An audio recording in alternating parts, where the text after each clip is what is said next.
Penggemar sepak bola terkenal dengan rasa cintanya yang luar biasa terhadap satu tim.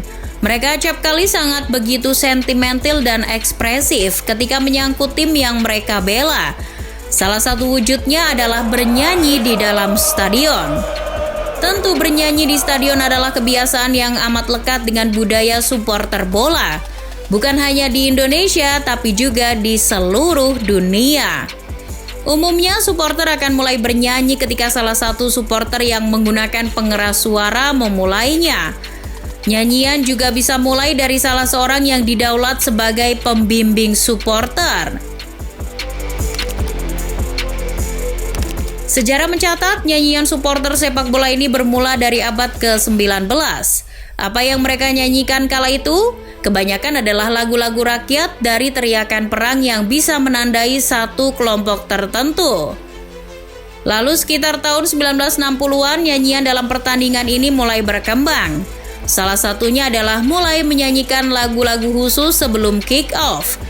Lagu-lagu yang dinyanyikan para supporter juga kian bervariatif. Para supporter tidak lagi menyanyikan lagu-lagu rakyat dan teriakan perang. Namun mereka juga mulai menyanyikan lagu-lagu dari para musisi-musisi terkenal. Seperti misalnya lagu Can't Smile Without You, karya Barry Manilow yang dinyanyikan 60 ribuan lebih penggemar Tottenham Hotspur.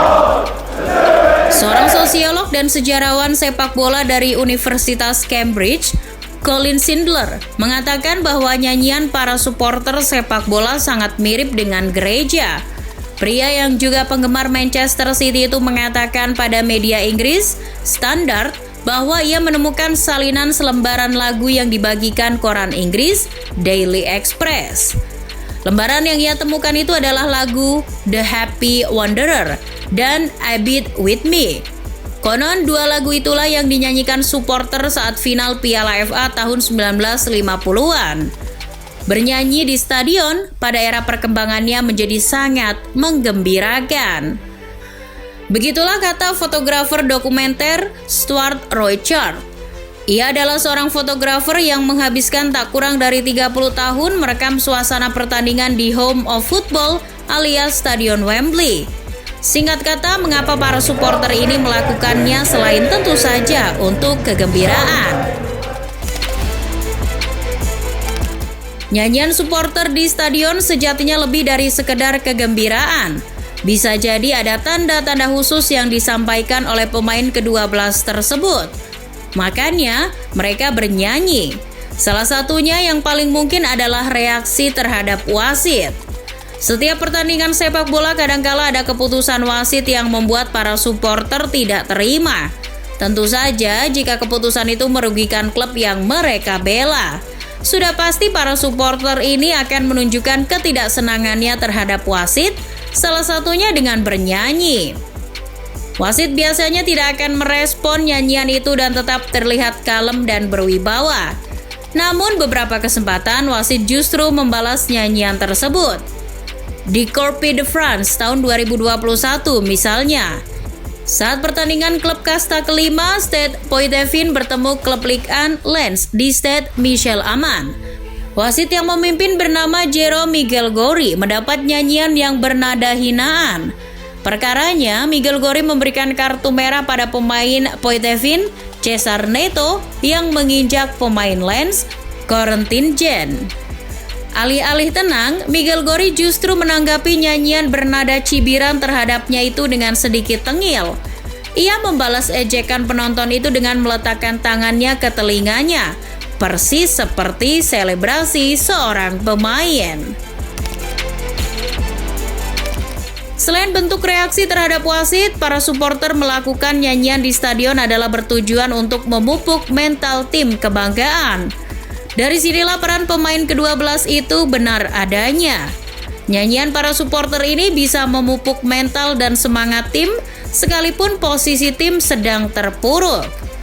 Misalnya, para penggemar Manchester United tak pernah henti menyebut nama Man United selama pertandingan atau nama seorang pemain ketika ia mencetak gol. Betapa kita juga akan mendengar nyanyian You'll Never Walk Alone ketika Liverpool bertanding, terutama di Anfield. Nyanyian dari ribuan supporter ini sangat membantu untuk meningkatkan moral para pemain.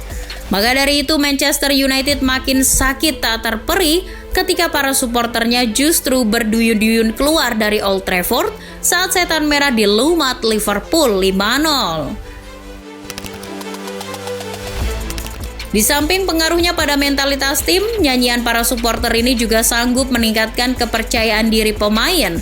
Beberapa pemain bahkan mendapat keistimewaan dengan dibikinkan lagu oleh para supporter fanatik. Penggemar Manchester United, Jeff Paris, seperti laporan The Athletic justru memiliki gagasan untuk membikinkan lagu untuk Anthony Elanga, pemain muda Manchester United yang tengah moncer di tangan Rangnick.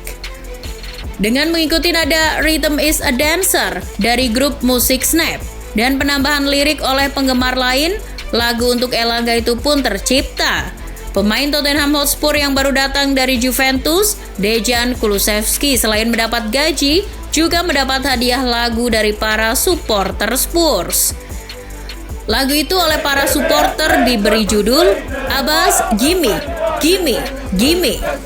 Dua punggawa Liverpool, Mohamed Salah dan Virgil van Dijk juga tak lepas dibuatkan lagu oleh supporter The Reds dengan menggunakan nada Dirty Old Town dari grup band The Pogues.